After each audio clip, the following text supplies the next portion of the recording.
प्रभु के प्रिय बच्चा लोग, मत्ती सुसमाचार 21वां अध्याय का मनन। मत्ती सुसमाचार 21वां अध्याय में 46 वचन लिखल गल बाटे। ये 46 वचन में लिखल गया विशेष बात बा। पहले का 11 वचन में यीशु को यरूशलेम में प्रवेश करब और जकरिया के 9वां अध्याय 9वां में कहल गल वचन के अनुसार गदहा पर बैठ के यीशु राजा के समान यरूशलेम में प्रवेश करब। 12वां वचन से लेके 17वां वचन तक मंदिर का शुद्धिकरण करब। 2 बार प्रभु मंदिर के शुद्ध करे बयान। सेवकाई के शुरुआत में 1 बार और सेवकाई के अंत के समय में, और दूसरी बार पाम संडे कहला वाला दिन, प्यूरिकेशन ऑफ द टेम्पल। यूहन्ना 2 अध्याय 13 वचन में पहले प्यूरिफिकेशन ऑफ द टेम्पल, अब 12वां वचन से लेके second purification of the temple के बारे में लिखल गल बाटे। अब 18वां वचन से लेके 20वां वचन तक प्रभु को अंजीर पेड़ के श्राप दे ओकरे बारे में लिखल गल बाटे। ओकरे बाद में 21वां और 22वां वचन में प्रभु विश्वास से जुड़ल गल बात, विश्वास अगर बाटे तो पहाड़ भी सरक जाई, एकरे बारे में ऊ देले बयान। 23वां वचन से लेके 27वां वचन तक यीशु के अधिकार पर शास्त्री लोग जौन प्रश्न पूछे बयान, ऊपर प्रभु यीशु मसीह का जवाब। 28 वचन से लेके 32 वचन तक 2 पुत्र का दृष्टांत। 33 वचन से लेके आखिरी के वचन तक एक स्वामी के बारे में जेकरे पास दाग खबारी बाटे और वहाँ पर किसान के बारे में लेखा दे, एकरे बारे में जानकारी देवल गल बाटे। ठेका पर लेवल गया कवने प्रकार से वो स्वामी के पुत्र के मरना, ओकरे बारे में विवरण देवल गल बाटे। ओकरे बारे में यहाँ पर बात भइल बाटे। ये 21वां अध्याय में बतावल गल विशेष बात बाटे। मत्ती सुसमाचार का 21वां अध्याय का लेके आखिरी के अध्याय 28 अध्याय तक जब हम देखब त ई सब एक सप्ताह मतलब विशेष रूप से पुनरुत्थान के दिन तक दूसरे सप्ताह के बारे में होली भी पवित्र हफ्ता कहलावे वाला दिन जौन बा, आखिरी का यीशु मसीह के दिन के बारे में ये सब बात के बारे में प्रकट करला। पुनरुत्थान के 40 दिन तक यीशु शिष्य के 11 बार प्रकट भल बा। ओकरे बाद मत्ती सुसमाचार समाप्त हो गल बाटे। यही बदे 7 दिन में घटल गल जौन घटना बाटे हमके 21वां अध्याय से देखे के मिलला। ये 7 दिन में का भइल बाटे। विश्राम दिन के बाद संडे, मतलब एके हम पाम संडे भी कह सकेला जा। इस दिन में परमेश्वर शाम के गदहा पर है ना और फिर बैतनिया के चल गए ना। ये पहला रविवार बाटे और दूसरा दिन सोमवार के बैतनिया से यरूशलेम आईना और मंदिर का शुद्धिकरण करे बा। ओकरे बाद शाम के बैतनिया चल गए ना और तीसरा दिन मंगलवार को बैतनिया से यरूशलेम के ना और शास्त्री और फरीसी से उनके अधिकार के बारे में डिस्कशन भइल बाटे। दाग के बारी का जौन दृष्टांत बाटे, विवाह का दृष्टांत, कैसर के कर देवे के बाद पुनरुत्थान और विवाह के बारे में सदुकी लोगों की डाटा, मंदिर के ढा देवे के बारे में दृष्टांत, इस सब बात के मंगलवार के दिन बतावल गल बाटे। और यहाँ पर यहूदा का प्रधान याजक के साथ करल गल समझौता बाटे। एक शास्त्री समौन पतरस के घर में जब वो भोज करत न, तब उनके पैर पर तेल मल के उनके पूछे का संदर्भ हमके बुधवार के हमके देखे के मिलला। गुरुवार से लेके शुक्रवार प्रभु यरूशलेम में ही दिखाई देना। प्रभु भोज का तैयारी जनबा, शिष्य का पाँव धोई, जैतून पर पहाड़ पर जाई, गतसमनी में प्रार्थना। ई गुरुवार के भयल बाटे। अब शुक्रवार के उनकर क्रूस, उनकर न्याय, उनके क्रूस पर उनके साथ बात और उनकर मृत्यु और उनके रखल दुख के बारे में बताल गल बा। और ओकरे बाद उनके शिष्य लोगन का डर शनिवार के और उनके रख, और ओकरे बाद रविवार के ईस्टर, उनकर पुनरुत्थान के बारे में। ये प्रकार से ये पूरा एक सप्ताह के बारे में चैप्टर 21 से लेके 28 तक ये एक सप्ताह के बारे में पूरा घटना लिखल गल बाटे। अब पहला वचन से लेके आखिरी वचन तक हम लोग पढ़ल जी। पहले वचन से हम लोग एक एक वचन को मनन करल जी। सबसे पहला वचन जौन बाटे, पहला वचन से लेके 11 वचन तक का भाग जौन बाटे, यहाँ पर महिमामय राजा के रूप में वो प्रवेश करत बाया। भविष्यवाणी यहाँ पर पूरा होत बाटे। जब वो यरूशलेम के निकट पहुँचना और जैतून पहाड़ पर बैतफगे के पास में जब आईना त यीशु दू चेलन के देखना। बैतफगे जैतून पहाड़ का एक भाग बाटे। ई यरूशलेम का 1 माइल के आसपास में उ बाटे। फ्रॉम बैतनिया टू वर्स जेरूशलेम, यरूशलेम के पास आवे के बाद वो गांव के दिखना और कहना सामने का बैतफगे के गांव में जा, और वहाँ जब पहुँचब तो वहाँ पर एक गदही बांधल हुई और ओकरे साथ एक बच्चा मिली, और ओके खोल के हमरे पास ले आओ। ये वचन के बतावत समय हम कुछ विशेष बात के बताए सुनो। प्रभु यीशु मसीह परमेश्वर है। ये वचन के द्वारा हमके पता चलला परमेश्वर हर एक जगह के बात के जानना। उनकर आँख सब कुछ देख सकला। उनके आँख के सामने कुछ भी छुप नहीं सकला, सब कुछ जानना। एकर मतलब वो हर एक जगह उपस्थिति में बा। यही बदे परमेश्वर गांव में एक गधा पर बांधल गई और ओकरे साथ बच्चा के भी उ देखत बान। काहे बदे के उ सब जानत बान। इनके खोल के हमरे पास ले आवा। अगर तहसे कोई कह त कहिया कि प्रभु का एकर प्रयोजन बाटे। उ सर्वाधिकारी बा, उ सर्वशक्तिमान परमेश्वर है। ये प्रकार से प्रभु का लक्षण यहाँ पर हमके देखे के मिला था। वो गांव में एक घर बाटे, ओमें गदही बांधल हुई और ओकरे साथ में ओकर बच्चा भी बाटे। उ कैसे जानत बानी सब सारा बात? ये उनका लक्षण बाटे। परमेश्वर का पुत्र होए के कारण उ ये सब सारी बात के जानत बान। यही बदे उ बतावत बान।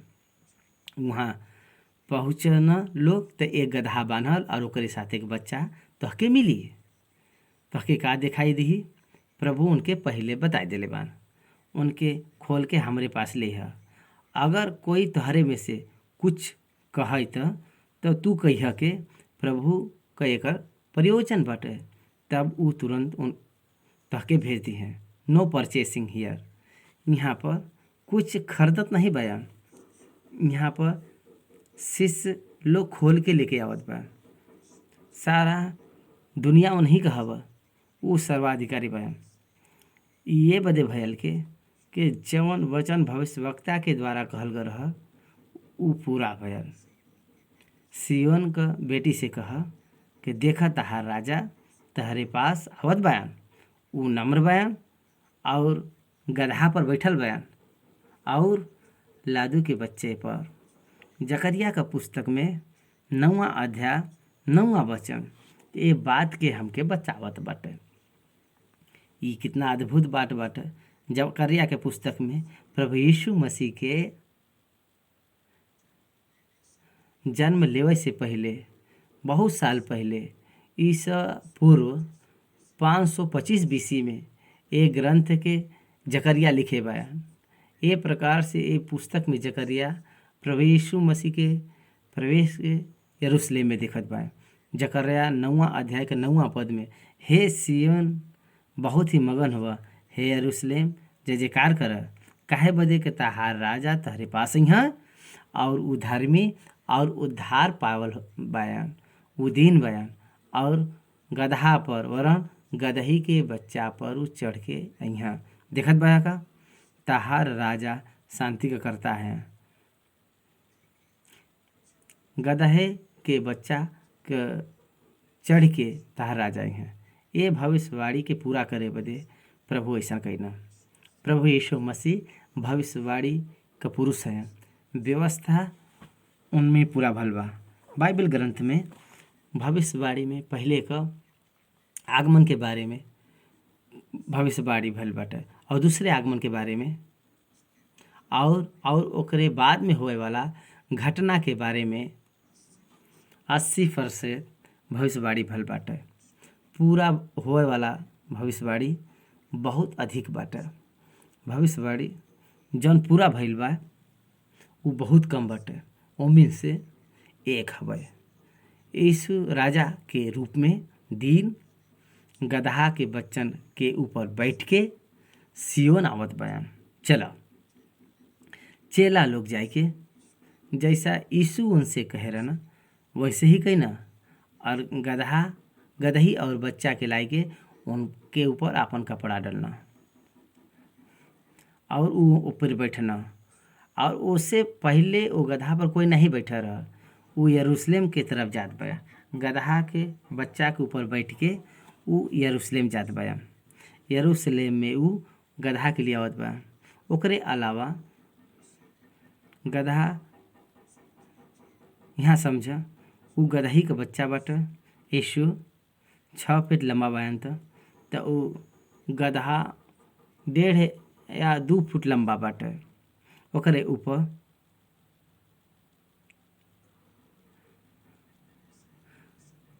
आरामदायक कैसे मिल सकी, उनके कंफर्टेबल कैसे मिली, वचन का पूरा होए बदे ओकर इस्तेमाल भइल बा, लेकिन वाहन के रूप में ओकर इस्तेमाल नहीं करे बा। साधारण रूप से बोझ के उठावे बदे गधा का इस्तेमाल लोग करत न। कुछ बाइबल रेफरेंस में गधा के ऊपर बैठ के यात्रा करे वाला लोग दिखन।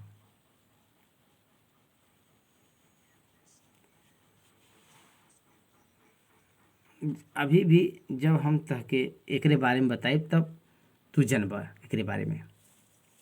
8वां वचन में का बाटे, तब बहुत से लोग आपन कपड़ा मार्ग में बिछैना और कई लोग आपन पेड़ से डाली काट के बिछैना।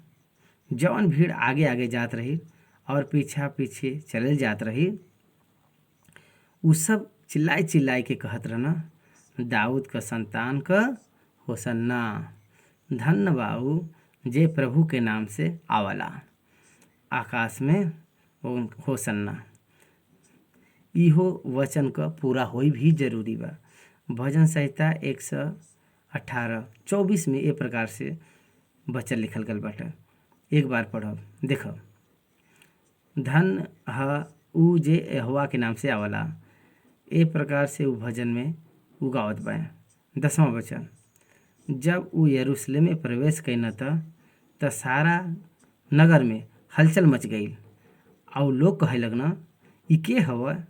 लोग कहना, यह गलील का नासरत का भविष्यवक्ता प्रभु हयान। उ लोग प्रभु के पहचानना और भविष्यवक्ता के रूप में समझना, ज़्यादा महत्व देके गौरव देवे वालन के शिष्य रहना, यही पर यहाँ देखे के मिलत है। ओकरे बाद ई नाजरत का यीशु हयान ऐसे पुकार के कुछ लोग व्याकुल होगा में भैना। तहके बात पे ध्यान देवे के बा। व्याकुल हो गई ना, के व्याकुल हो गया? पूरा नगर व्याकुल हो गया। मत्ती सुसमाचार के 2 अध्याय में जब देखब त यरूशलेम में हेरोदेस का मंदिर में पूर्व दोषी ज्योतिष का आकार और ज्योतिष लोग आए के यहूदी के राजा के बारे में पूछे पर उ सब व्याकुल हो ना यहूदी बदे एक राजा बा तो और एक राजा कहाँ से जन्म ले ले ई सोच के उ व्याकुल हो ना। यहाँ पर भी यरूशलेम में एक राजा बा हेरोदेस राजा के रहत हुए भी दूसरा राजा कैसे आ गया। गधा के ऊपर आवे का मतलब बाटे। गधा के ऊपर प्रवेश करे का मतलब होला के उ अपने आप के राजा के रूप में प्रकट करत बा। दाऊद अपन पुत्र सुलेमान के राजा बना के ले आवे बदे आज्ञा देना ये प्रकार से कि हमार जौन पुत्र सुलेमान के हमार निज गधा पर चढ़ाई के लिए आवा। ये प्रकार से इनसे कहना ये प्रकार से सुलेमान गधा पर ही चढ़ के आना।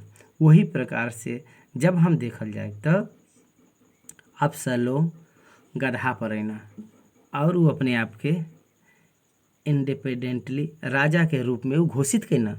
ये प्रकार से परमेश्वर के वचन में राजा का पुस्तक के जब हम पढ़ब तो ये प्रकार से गधा पर राजा का आई उनकर रीति रिवाज रहल। ये प्रकार से हमके देखे के मिलला। पहला राजा ओकर पहला अध्याय में 33वां वचन राजा उनसे कहना अपने प्रभु के कर्मचारी के साथ लेके हमार पुत्र सुलेमान के लेके निज खच्चर पर चढ़ावा और गिहोन के लिए आवा और वहाँ सदक याजक और नातान नबी इसराइल का राजा होए बदे ओकर अभिषेक कर। यरूशलेम से राजधानी में गधा पर आवे बदे राजा के रूप में घोषणा कर। प्रभु यीशु मसीह पूरा हुए बदे प्रभु यीशु मसीह ई बात के पूरा हुए बदे ये भविष्यवाणी पूरा होए बदे ओकर पालन करना। राजा के रूप में राज करे बदे वो यरूशलेम नहीं है ना।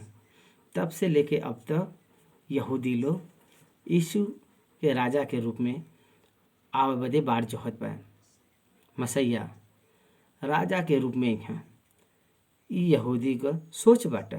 ये प्रकार से पहले के आगमन में वो उद्धारकर्ता के रूप में ही ना और दूसरा आगमन में वो न्यायाधीश और राजा के रूप में ही है। वही राजा है भविष्यवाणी के पूरा करे बदे यीशु एक क्रिया के करे बा तो यीशु पर विश्वास न रखे वाला व्याकुल हो गए न।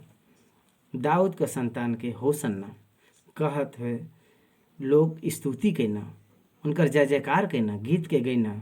आ 11वां वचन तक आवे पर यीशु के भविष्य वक्ता लोग नाम देते बा। ये प्रकार से हमके देखे के मिला था। अब 12वां वचन यीशु वही दिन मंदिर गई ना जौन मंदिर में लेन देन करत रहना निकाल देना और सरफरा का जौन पीढ़ा रहल सरफरा का पीढ़ा और कबूतर बेचे वालन का चौकी उलट देना और उनसे कहना लिखल बा के हमार घर प्रार्थना का घर कहलाई लेकिन तुम डाकू का खोह बनावत बा। देखा हमके यिर्मयाह का पुस्तक 7वां अध्याय 11वां वचन में और यशायाह 56 और ओकर 7वां वचन ई दोनों में यशायाह 56 ओकर 7वां में हमार भवन सब देश के लोगन बदे प्रार्थना का घर कहलाई और यिर्मयाह 7वां अध्याय 11 में डाकू का गुफा हो गयल बाटे। ई भविष्यवाणी के बात के यीशु मसीह पूरा करे बयान। ईसापुर 6000 600 वर्ष का बाटे। यिर्मयाह ईसा पूर्व 550 साल का बाटे। इनकर बतावल गयल जौन भविष्यवाणी रहल यीशु मसीह मंदिर में आए के इस प्रकार से ऐसा कही है। ए प्रकार से ई घटना घटे से पहले भविष्यवाणी कहल गल बा और लिखल गल बा। ए प्रकार से प्रभु को मंदिर में जाई ओकरे बारे में जानकारी यहाँ पर देखे के मिलला।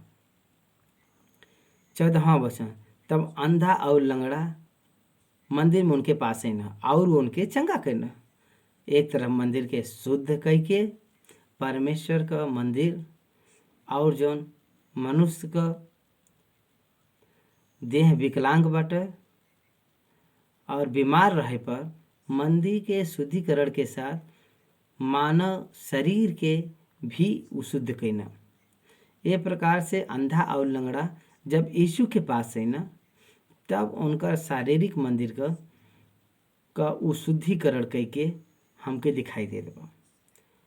पौलुस कुरिन्थी से ई प्रश्न कैना, तहार देह पवित्र आत्मा का मंदिर हवा। ये जानत बा का वो शरीर के वो बीमारी के निकाल के प्रभु उनके चंगा कैना। लेकिन जब प्रधान याजक और शास्त्री ए अद्भुत कार्य के कैना जौन उ काम वहाँ पे कैना और लड़कन के मंदिर में दाऊद के संतान के होसन्ना फुकार के देखना तो उ सब क्रोधित भइना। प्रधान याजक लोगन के गुस्सा आयल और वो कहे लगना, का तू सुनत है कि ई सब का कहत बा, ई सब का कहत बा, ताके समझ में आवत बाटे का। ए प्रकार से उ सब प्रश्न पूछे लगना। यीशु उनसे कहना, हाँ हम सुनत बाई। जब हम सुनत बाई तो हमके भविष्यवाणी याद आवत बाटे। तहार आँख बंद बाटे, तहरे कान के सुनाई नहीं देत बा। ए प्रकार से ऐसन बात भइल का समझ में आवत आगा। का तू कभी नहीं पढ़ल बालक और दूध पियत बच्चन के उनके मुंह से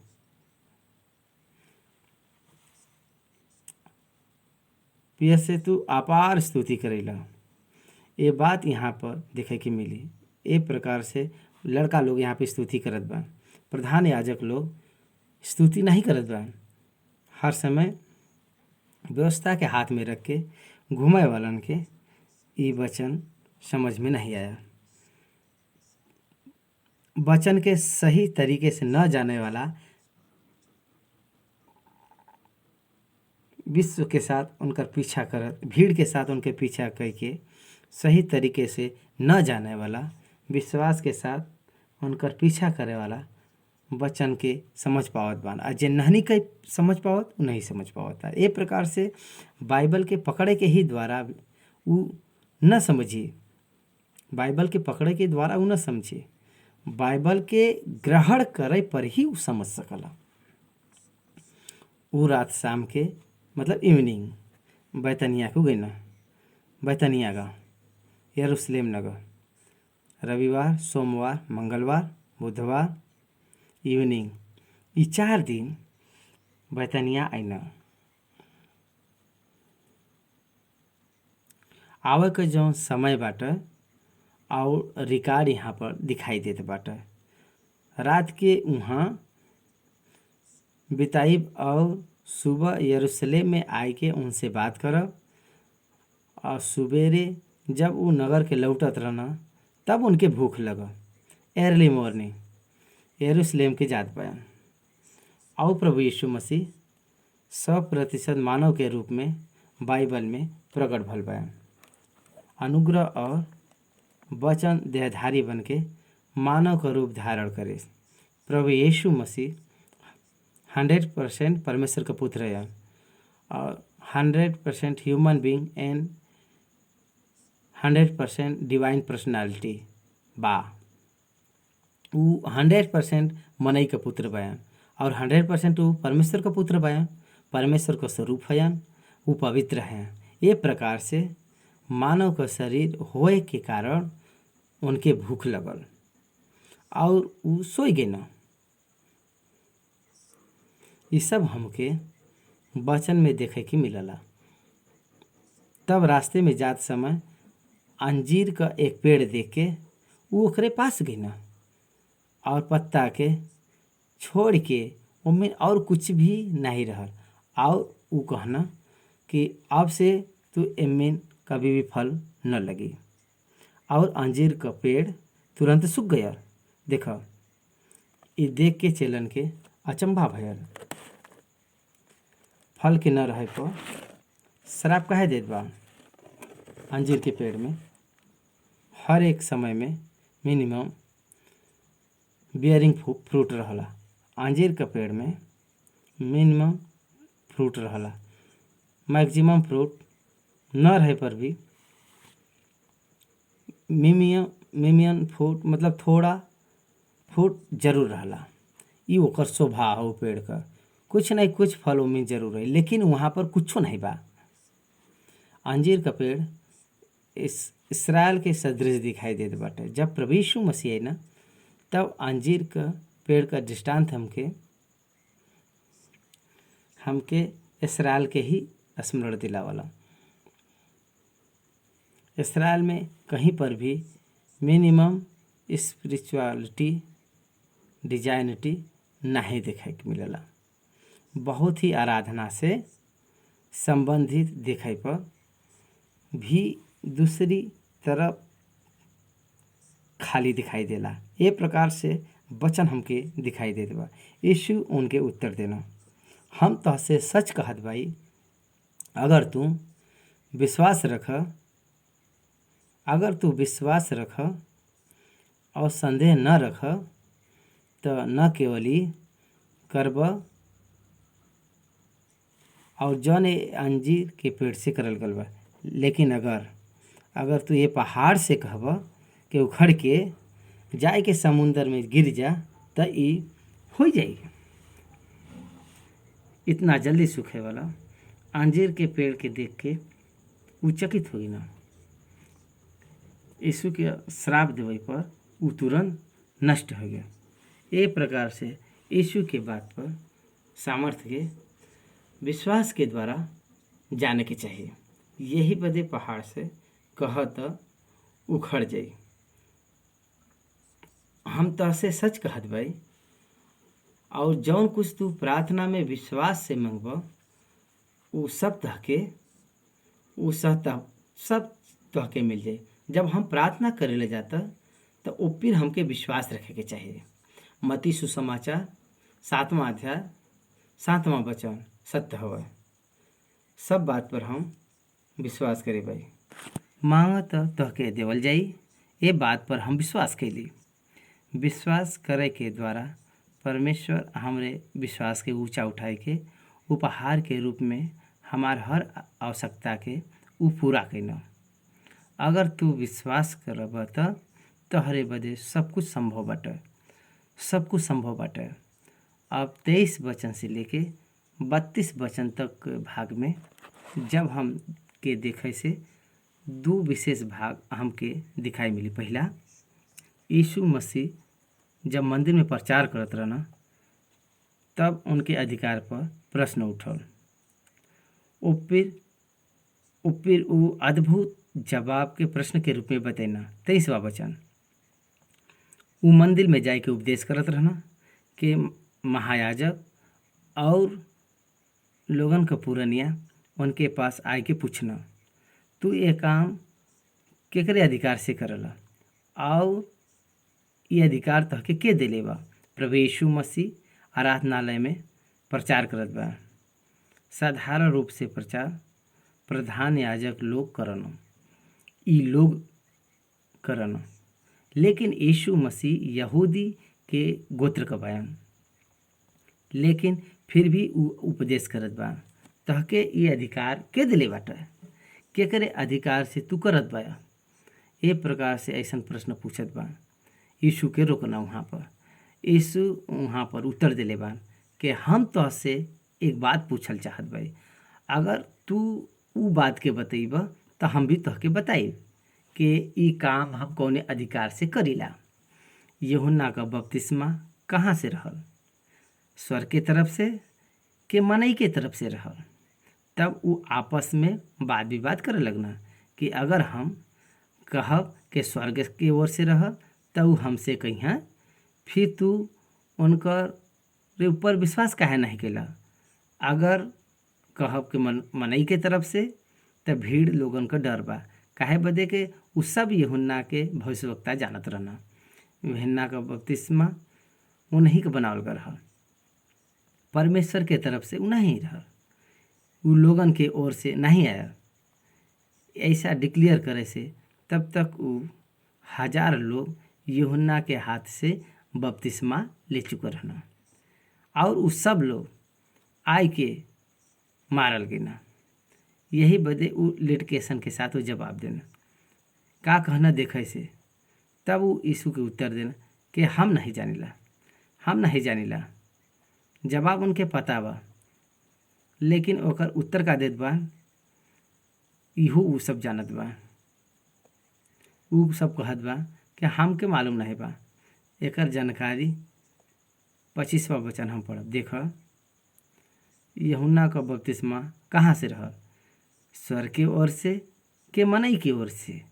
तब वो आपस में विवाद करे लगना कि अगर हम कही स्वर्ग की ओर से तब वो हमसे कही हैं फिर तू उनके ऊपर विश्वास कहने के ना, और अगर कही के मनई की ओर से तो हमके भीड़ का डर बा, काहे बदे कि वे सब यूहन्ना के भविष्यवक्ता मानत रहना।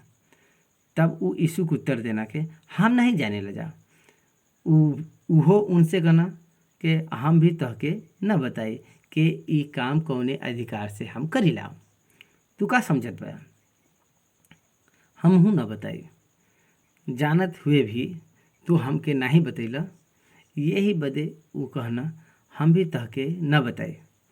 जवाब नहीं देना, लेकिन दूसरा दृष्टांत बतेना। वो दृष्टांत का बटे तू का समझत बा? कोई मनई के दू लइका बा, वो पहले के पास जाए के कहना, हे पुत्र, आज दाख के बारी में काम कर। वो उत्तर देना, हम न जाब। लेकिन बाद में पछताए के उ गया। फिर दूसरे के पास जाए के ऐसे ही कहना। तब वो उत्तर देना कि हाँ हम चलत थी, लेकिन वो नहीं गया। ये दोनों में से के पिता की इच्छा का पूरा करे?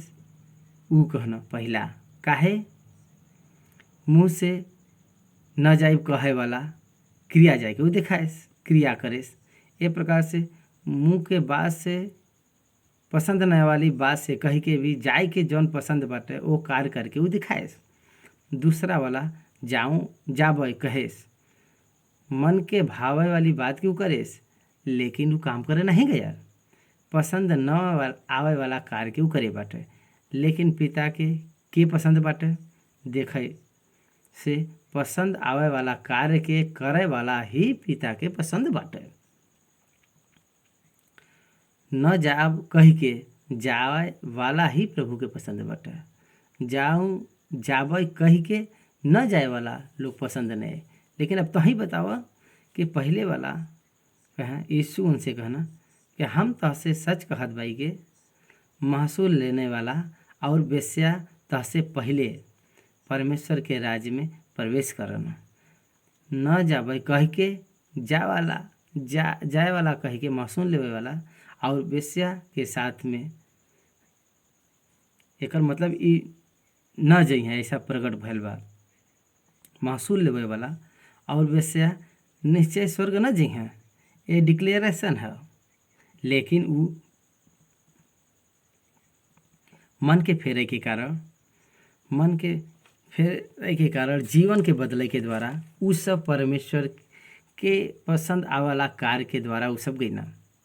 लेकिन प्रधान याजक और जौन याजक बाया ई लोग जइहा ऐसन बतावता, लेकिन उ सब न जइहा। ई उनके समझ में आवत बाटे।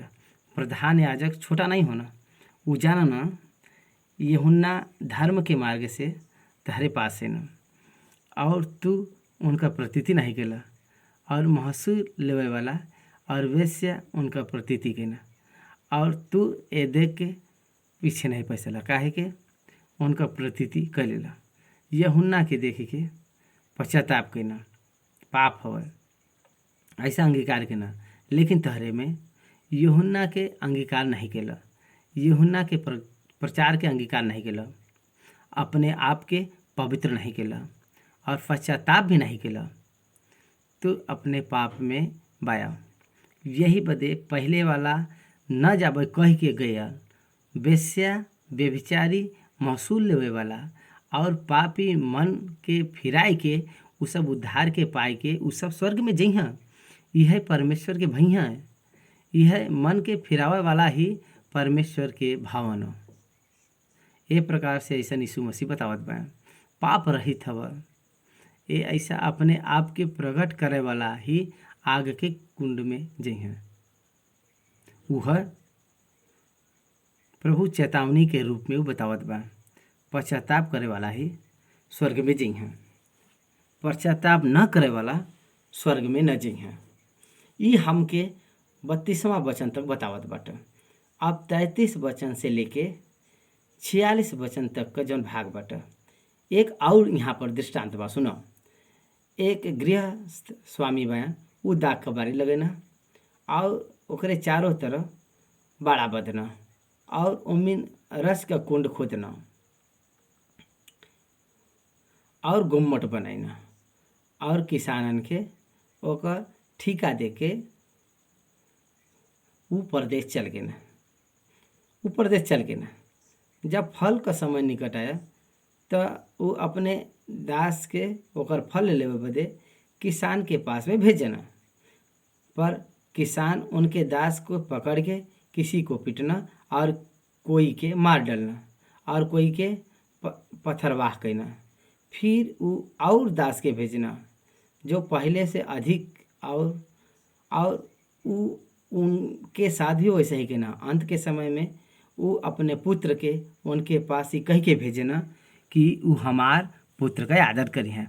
लेकिन किसान पुत्र को देख के आपस में कहना कि यह ई तो वारिस हवे, आवा ऐसे मारी जा और एक मिरास ले लें, और वो उनके पकड़ना और दाग के बारी से निकाल के मार डालना।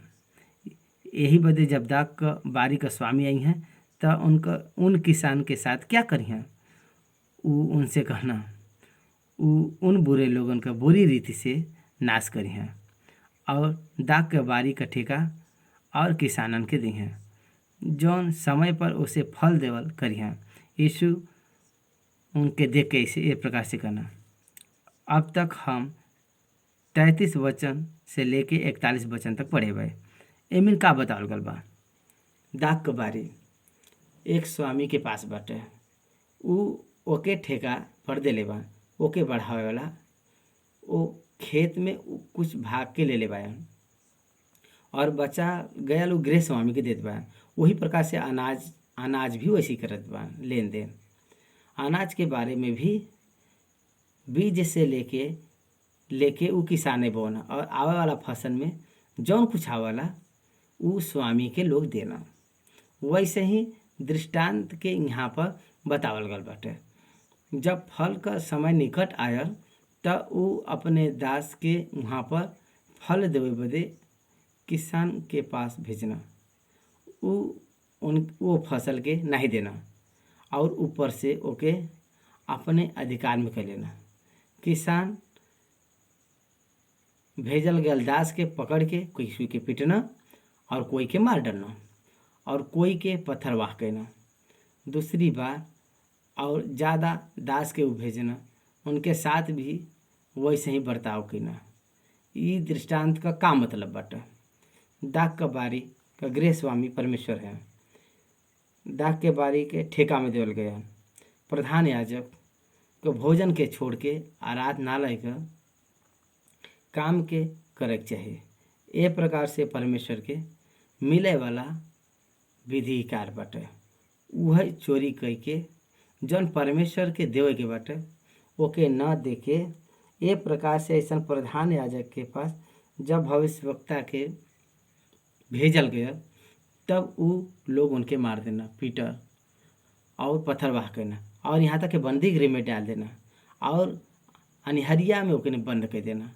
परमेश्वर जब उनके दास भविष्यवक्ता के भेजना तब ई धर्म के लोग उनके मार डरना। ये दृष्टांत उनके बहुत अच्छा से समझ में आवला। यही बदे प्रभु कहत बाया अंत में पुत्र के भेजना। परमेश्वर का पुत्र यीशु मसीह के प्रधान याजक के पास भेजना, जैसे वो मन के फेरे। पुत्र मन के फेरे बदे कहना, लेकिन वो मन के नहीं फेरे ना, और उनसे बैर रखना, क्रूस पर चढ़ाई के उनके मारत बा। ये प्रकार से यीशु मसीह स्पष्ट रूप से उनके बतावत बान के तहाई मारवा, और वैसे मारे के बाद का होई, दाग कबारी के ठिका दूसरे किसान के देवल जाई, ऐसा कहना। यही बदे परमेश्वर करा यहूदी लोगन के हाथ से छीन के यीशु के मरे के बाद अन्य जात के लोगन के देवल गया। परमेश्वर ही वैसा कहना। इस प्रकार से बुरा लोगन के बुरी रीति से नष्ट कर जाई, ऐसा कहा गया। वह भयल ईस्वी सन 70 में यरूशलेम का गवर्नर आई के यरूशलेम का सभी लोगों का संहार करब वो शुरुआत करना, मंदिर के गिरवाए देना। विश्व भर में यहूदी लोग फल गिना, उनकर हिंसा करना। ये बात के समझत बाया का ये प्रकार का दृष्टांत दाग का बारी स्वर्ग राज का प्रवेश उनके पास लेके अन्य जाति के देवल गया। प्रेरित के द्वारा सुसमाचार के सुने वाले लोगन के विश्वास रखे के द्वारा उनके परमेश्वर का राज्य में भाग मिल पाए। 42 वचन में भजन संहिता 118 42 वचन में लिखल गया बात के यहाँ पर बतावत बा। यीशु उनसे कहना का तू कभी पवित्र शास्त्र में नहीं पढ़ला कि जौने पत्थर के राजमिस्त्री निकम्मा ठहराए रहना वह कोने का सिरा का पत्थर हो गया। राज मिस्त्री जौने पत्थर के निकम्मा ठहराए रहना, यरूशलेम में जैसन सुलेमान भवन को बनावत रहना, तब एक पत्थर के निकम्मा जान के वो फेंक दे रहना, लेकिन वो वहाँ कोने पर होए वाला परफेक्टली सेट होए वाला वो पत्थर रहा और वो लोग ढूंढ के ओके कोने में रखना। तब से ई वचन जौने पत्थर के राजमिस्त्री निकम्मा ठहराए रहना वह कोने का सिरे का पत्थर हो गया। मती रची सुसमाचार उसका 21वां अध्याय। प्रभु यीशु मसीह कोने का सिर का पत्थर है, वह चीफ कार्नर स्टोन बाटे, ओके छोड़ देना, ओकर तिरस्कार केना, और जेकरे अंदर परिपूर्णता वास करत रह, जेकरे कारण घर परिपूर्ण होला, वो प्रभु को यरूशलेम का जौन निवासी लोग रहना तिरस्कार केना, धार्मिक लोग ओकर तिरस्कार केना, मंदिर का अधिकारी लोग ओकर तिरस्कार केना। ये प्रकार से वो उनकर तिरस्कार केना, वो कोने का सिर बन गया। प्रभु यीशु मसीह पर विश्वास रखे वाला ही स्वर्ग के राज्य में आई। ये प्रकार से ऐसा परमेश्वर डिक्लेयर करके रख देना, उनके नाम पर विश्वास रखे वाला ही अनंत काल का जीवन के पाई। ये प्रकार से ऐसा परमेश्वर डिक्लेयर कर देना। यही बदे हम तहसे कहिला कि परमेश्वर का राज तहसे ले लेवल जाई और ऐसा जात के जे ओकर फल लाई ओके देवल जाई। परमेश्वर का राज हमार है। ये प्रकार से यहूदी लोग बड़ी दृढ़ता के साथ ऐसे कहत ना, हम मूसा का चेला है, हम अब्राहम का संतान है, व्यवस्था हमार हवा, मंदिर हमार हवा, सिंहासन हमार हवा, संदूक भी हमारा है। ये प्रकार से ऐसा बतावे वाला लोग यहूदी लोग हैं। सब कुछ हमार हवा, सब कुछ हमार हवा, ऐसा कहे वाला यीशु मसीह का तिरस्कार करना। ए बदे सब कुछ उनसे छीन गयल। अब उनके पास कुछ नहीं बाटे और हम सब कुछ खरीद ली। फल का देवे वाला लोगन का मतलब हवे परमेश्वर का राज का जौन फल बाटे विश्वास के साथ जे फल के देला उनके ही परमेश्वर का राज्य सौंपल जाई। ये प्रकार से ऐसा प्रभु बतावत बा। और ओकरे बाद ए पत्थर पर जौन गिरी वो अपने आप के पत्थर कही के पत्थर पर पढ़े वाला मतलब उद्धार के पाए, लेकिन ए जिपर पड़ी उ चकनाचूर हो जाए। एकर मतलब उ जेकर न्याय करी उ नाश हो जाए और जेकरे पर पड़ी मतलब जे ओकरे पर विश्वास करी उ मन के बदल के आनंद के पई हैं, आनंदमय रही हैं, मन के फिराए के उनके पास आवे वाला उद्धार के पई हैं। ओकर तिरस्कार करे वाला जब उ गिरी हैं तब उ पिसाई जी हैं। पिसाई का मतलब है पाउडर हो जी हैं, उ सब नाश हो जी हैं। ये प्रकार से ऐसा प्रभु कहत बा। 45 वचन बहुत प्रमुख वचन बाटे। महायाजक और फरीसी उनके दृष्टांत के सुन के समझ गए न कि उ हमरे विषय में कहत बयान। समझे के बाद उ मन के बदलेवन का समझे के बाद का उ मन के तो नहीं फेरे बान एकरे विरोध में उनके विरोध में सोचे शुरुआत करना और उनके मारे के कोशिश करत बा।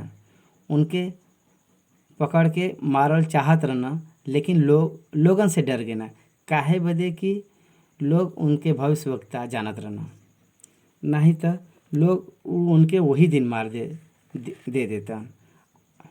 आखिरी के समय में आखिरी के बाद बता वाला जौन बाटे, लेकिन उ सब वहाँ पकड़ल चाहतन लेकिन लोगन से डर गई ना काहे बदे कि लोग जानतन ई भविष्यवक्ता बा। उनके मारे के बारे में उ सब सोचत बयान। जब ई सुन के जान गई ना कि उनके बारे में ई कहत बा त उनके मन फिरावे के चाहत रहल। वैसे मन न फिराए के बल्कि उ सब का करत बा उनके पकड़ के उनके मारे के कोशिश करत बा। ओ समय के दाग के बारी के किसान जो रहना जौन ठिका ले रहना उ जैसे करे ना वैसे ही इहो करत बा। कोने का सिरा के पत्थर के मारे के कोशिश करत बा।